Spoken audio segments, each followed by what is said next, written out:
Hello mga kabokals. Yan, inano ko lang, tinanggal ko lang yung mga talahib dito sa lote ni Sir John, yung sugaan natin ng kambing para hindi siya lumaki. At matigas kasi yan, hindi naman kinakain ng kambing kaya lumalago na mga kabokals yung damo dito. Kaya lang hindi pa natin pwedeng ilabas yung mga kambing natin.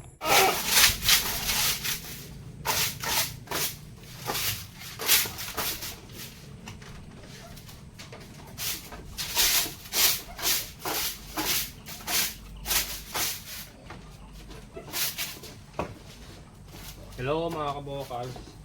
Kaya so linis tayo ng kulungan ng kambing natin. Dagol, dagol mga kabokals. Dagol. Dagol brother.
Kaya mga kabokals, exercise din to para tayo si Richard Gomez nagsasagwan.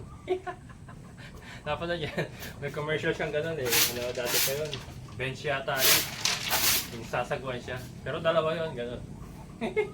Rowing. Tayo ganito lang mga kabokals.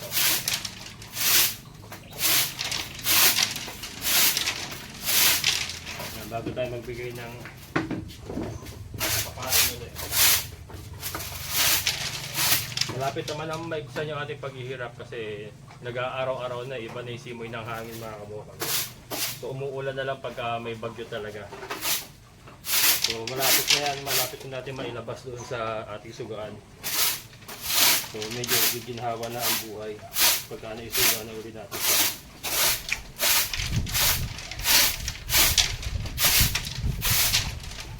Natabi ko muna lahat para doon ko na kapapagsakin.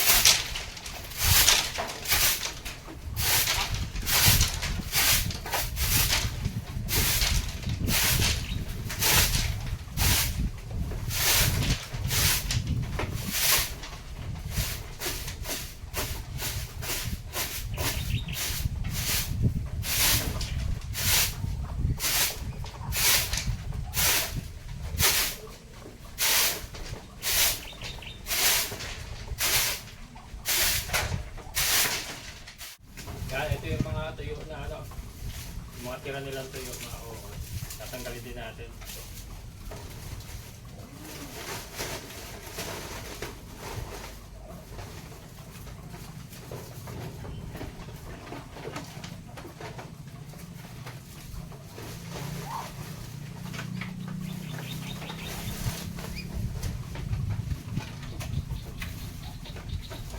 Bambi mga kabokals okay na si Bambi. Back to normal na. Si Tisay parang naglandi. Kaya lang nalipasan. Hindi ko napansin. May yung buntot niya may smudges. Indication na siya yung nagkaroon siya ng discharge. Hindi ko napansin.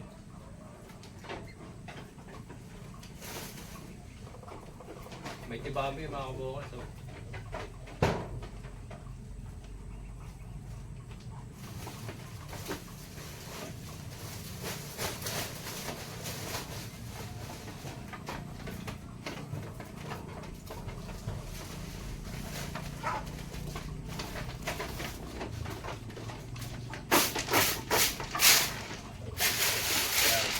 Lalaglag na natin ano. Lalaglag na sa ilalim.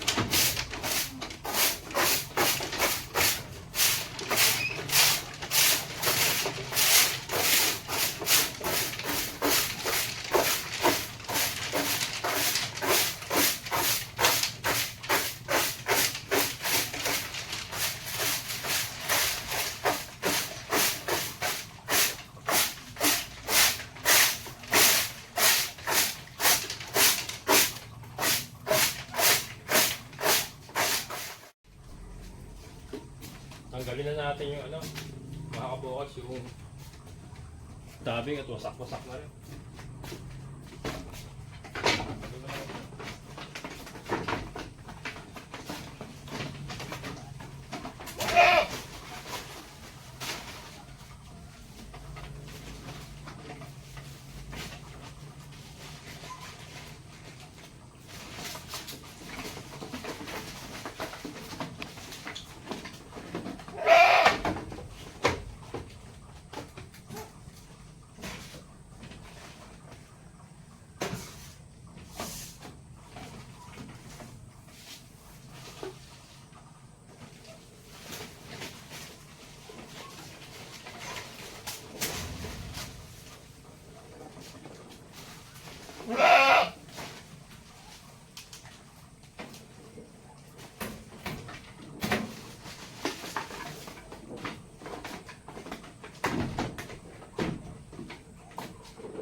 Sana lang wag bumagyo.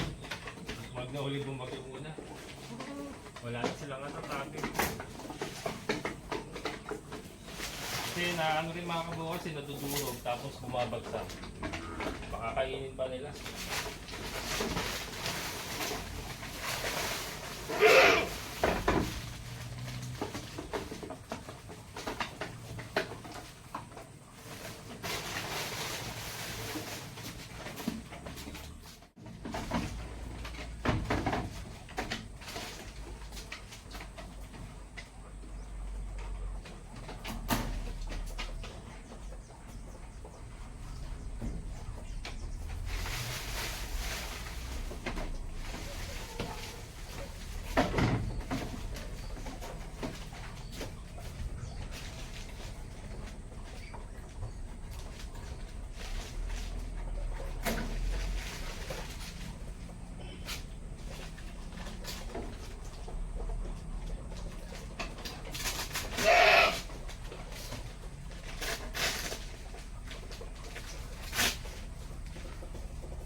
Tinira natin yung part na yon, okay pa eh.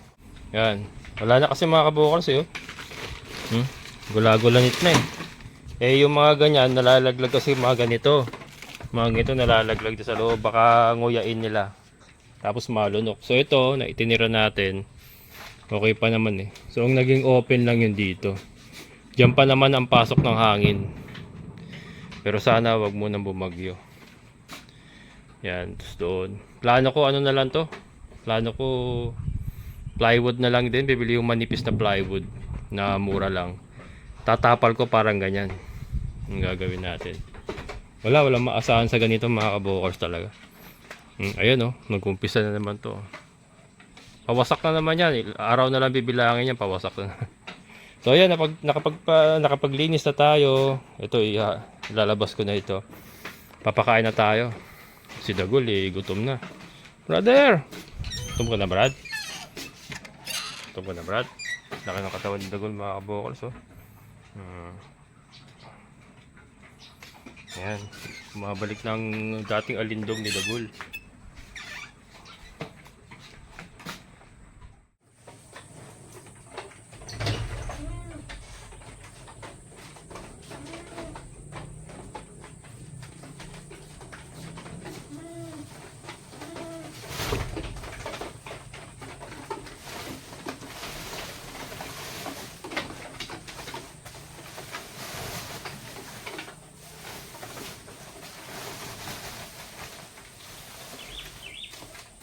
Yan, ibang damo kasi itong kinuha ko na ito mga kabukals eh. Yung parang Carabao grass na mahaba.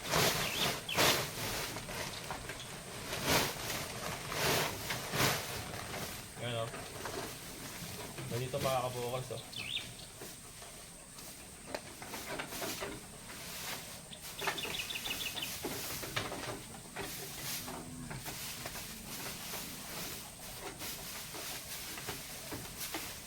Siyempre yung hari, hindi pwedeng pabayaan yun.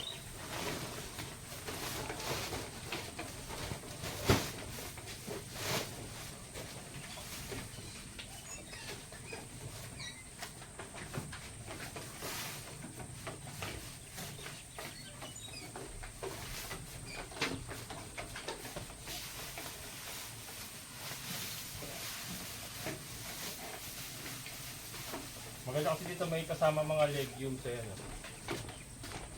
May kasama mga legombre. Kaya iluha ako.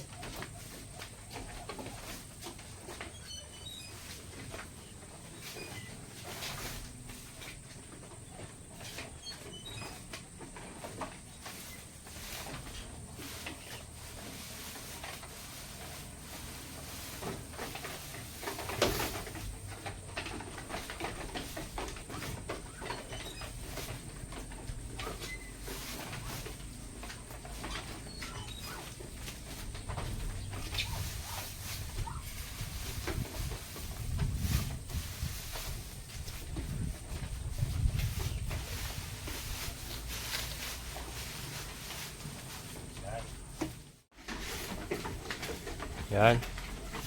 Nalinisan na natin yung flooring nila. Napakain na natin. Tapos na yung task natin sa ating mga kambing for today. Si Dagul. Yan. Malinis rin yung kulungan ni Dagul. Ayan, may pagkain na siya.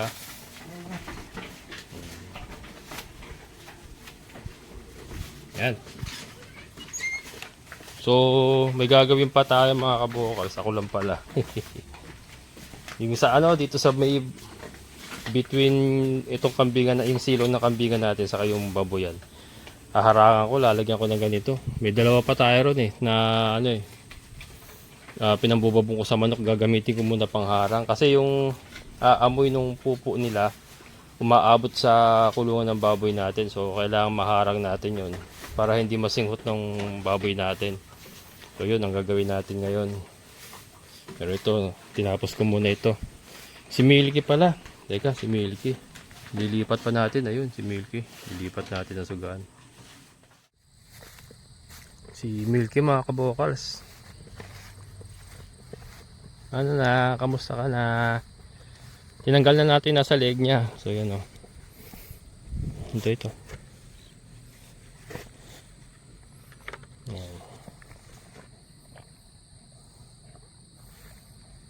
Ayan tinanggal na natin nasa leg niya. So yung head halter na lang talaga humahawak sa kanya ngayon. Nauhaw. Nauhaw mga kabokals.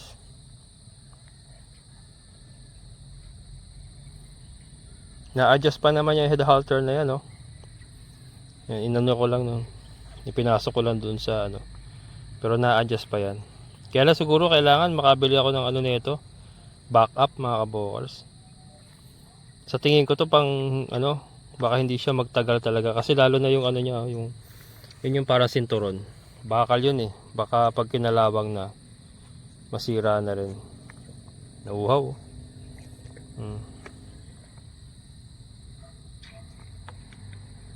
Masabit yung ano niya. Ito pa. Dali, inom. Inom pa. Yaman na? Dali. Mas lilipat ka.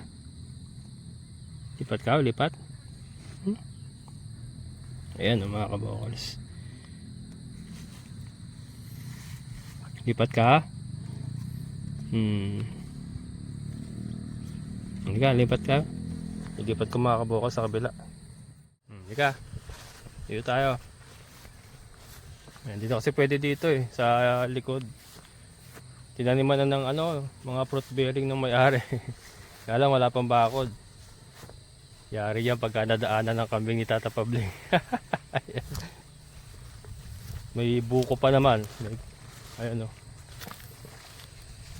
May mga tinanim silang buko. Saka ano yan. Ano yata yan? Rambutan. Kaya lang, walang bakod. So, pasensyahan na lang pag nadaanan ng kambing ni Tata Pabling, hindi natin kontrolado. Yung sa atin, nakatali. Ayan o, saka nakakulong. Nasira yan, wala akong kinalaman dyan. Sama nito tayo mapagbintangan eh, kasi tayo ang exposed dito na may mga alaga eh. Tayo. Yan. Ayan. So dito ko siya lalagay. Sa likod ng lote ni Ate Ninfa. Ayan. Green pa dito.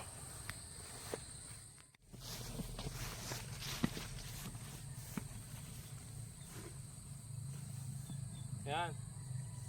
Dito natin siya tutusok mga kabokal.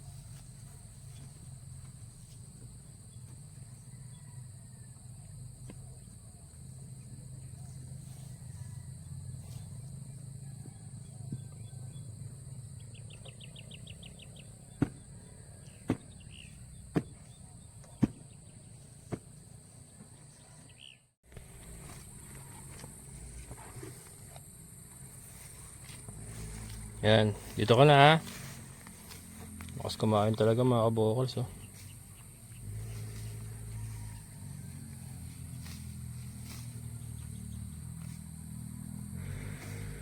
Yung head halter niya, yun nga na-adjust naman niya mga kabokals. So mamonitor natin yan. Pagka masikip na, adjust tayo. Tanggal ng isang isang butas. Marami pang butas yan, parang 5 pa yata yung butas niya na pwede pang i-adjust. Pwede pa i-adjust. Yan. Okay, kain lang.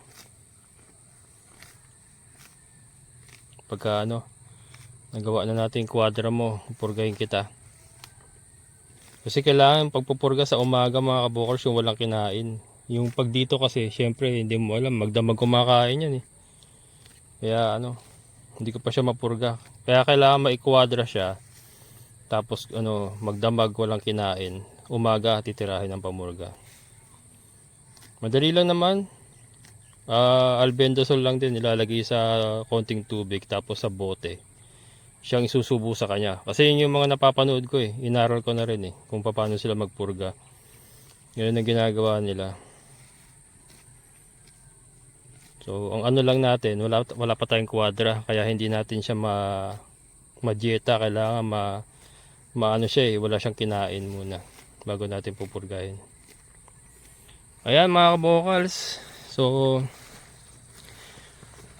yun nga, yung sa may division ng kambingan saka baboy. Yun ang gagawin natin, pero siguro sa susunod na content na lang natin ipapalabas yun. So hanggang dito na lang muna mga kabukas ang aking may babahagi. Yan, tuloy-tuloy ang trabaho, hindi tayo naubusan ng trabaho, pero ganyan talaga. Itong pinili natin eh. Yan, ito ang gusto natin gawin. Ito na yung tinabas ko, kaya dito na tayo nagdadaan. Yan yun, no? Dito tayo sa ano, inikutan natin yung lote ni Atin pang isa. Ito kaya tinipa pa rin tong lote na to. Ayan. So, hindi pa rin naman pala tayo maubusan ng pagsusugaan. Meron pa rin tayo mapagsusugaan. Yung sa likod nga, wala na, hindi na tayo pwede magsuga doon. Yung sa likod natin mismo, kasi may mga fruit bearing na itinanim. So yan, sa magkabilang gilid na lang tayo makapagsusuga. Kaya maraming salamat sa inyong muling pagsama. Amazing na buhay.